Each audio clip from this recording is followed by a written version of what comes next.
In today's video, I am going to be breaking down Davion Mitchell and how he is able to be basically one of the best defensive stoppers in the NBA. There's a lot of things that he does right that you can do as well if you want to be able to step up on defense. So let's get down. Let's check him out really quickly. If you want to be able to jump higher and potentially get more rebounds, make sure to go check out the vertical jump training book that is down in the description below. Okay, so there's a lot of things that happen right here that I really like, and every coach is going to love you for if you do it yourself. So this is Davion Mitchell right here.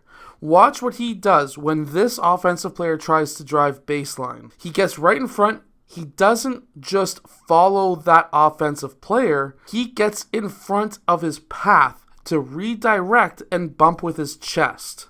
If you can bump with your chest and redirect to a different location, again with the chest, and then eventually redirect to the middle of the key, in this case, you're pretty good. Most likely they were playing some kind of pack line that was forcing towards the middle, while most defenses at the AAU and high school level generally try to force baseline. However, you are still using the same principles as moving your feet and using your chest to redirect the offensive player to where you want them to go. And then the part that I really like myself, and that is right here. He doesn't jump off of the ground. He just has his hands up. He wants to make it difficult until he actually knows that this man is jumping. Look, this offensive player has left the ground before Davion Mitchell has left the ground himself. You just want to make shots as difficult as possible. That is a difficult shot. There is space to get it off, but in the speed of a game, this is a difficult shot. And all you want to do is just make the offensive player's shot as difficult as possible. You don't necessarily need to block. Now watch what he does with the screen, and again, watch the skills that he uses when it comes to moving his feet and using his chest. So right here, he gets a little bit of a step ahead. It forces Damian Lillard to cut back. When he forces Damian Lillard to cut back, now this player is driving down, and if we look really closely, most likely because we don't have the right angle, Davion Mitchell has his arm into the side of that offensive player. He basically is using his chest onto the shoulder of that offensive player to direct him where he wants him to go. The offensive player obviously wants to go direct line towards the basket.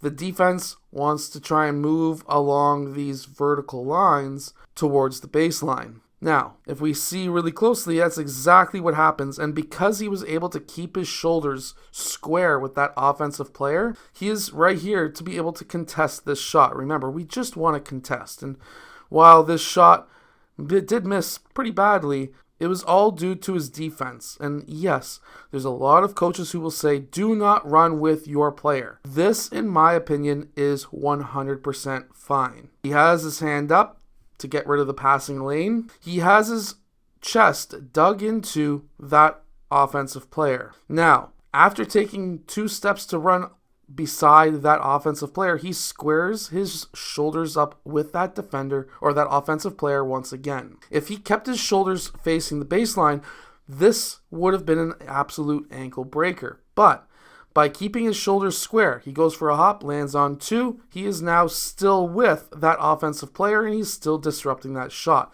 This is how you play defense. Now watch what happens with this screen, because I really like to see this type of stuff too. He fights over that screen. Now while this man is in somewhat of a drop coverage right here, we don't really necessarily need to be pressuring up on screens that are near half court. However, Davion Mitchell goes over the screen and he's able to stay with that man. Keeps his shoulders square with that man yet again, and he continues keeping that wall up and the offensive player away from the middle of the court. The offensive player is then forced to pass that ball off, and now while the reaction time of Davion Mitchell is not the greatest in this circumstance right here, he was still able to fight over top of the screen and contest that shot, and yes, the shot did miss. So what Davion Mitchell does right here, a lot of young youth coaches will hate, because they are taught to tell you to shuffle your feet all the way along. That's not able to work when you start getting into the older age groups. Players can run faster than you can shuffle. So what we see here is he fights over top of that screen yet again. He always tries to keep good position, which is fantastic. And then while he's running alongside that offensive player right here, look at how his shoulders are still somewhat squared towards that offensive player. This stays like that, and he uses his chest all the way down to the baseline. He's not shuffling. Even if this man snapped back or snatched back right there, which he kind of does here, he's still being guarded because this man's shoulders are still square to that offensive player. If he was to turn his shoulders to the baseline, that's when he's going to get his ankles broken. But by keeping his shoulders square while running along, using his chest and stomach to redirect that player where he wants him to go, this is disallowing the offensive player to have that direct line to the basket, and it's forcing him into a bad situation down along the baseline. Now, if this could be teamed up with another player playing help, this man dropping here into help, or at least into drop, and then what would happen is with essentially a trap happening here, he would drop with him here, he would be in drop, he would move over just a bit, he could drop a little bit, and the whole key would be essentially shut off, and they would have to kick that ball out to swing. But instead, he was forced into a bad shot, and it was just a fantastic possession. So what have we learned? Using your chest is very important. That's exactly where you want to be able to have that offensive player hit so you can redirect them where you want them to go. Next is you've got to move your feet. You cannot use your hands. You've got to use your chest, because as long as you're planted on the ground and you get that hit in the chest, guess what? If you fall, it should be technically an offensive charge, but you are just trying to redirect. Why take the risk of the referee not calling it right or calling it at all when you can just shuffle along, put him in a bad position, get that bad shot, and go back the other way? So by using your chest, very important. Keeping your shoulders square with the offensive player when you're running alongside them is another big tip that you can incorporate as well. Make sure to go check out my jump training book that is down in the description below, and I'll see you guys again in my next video.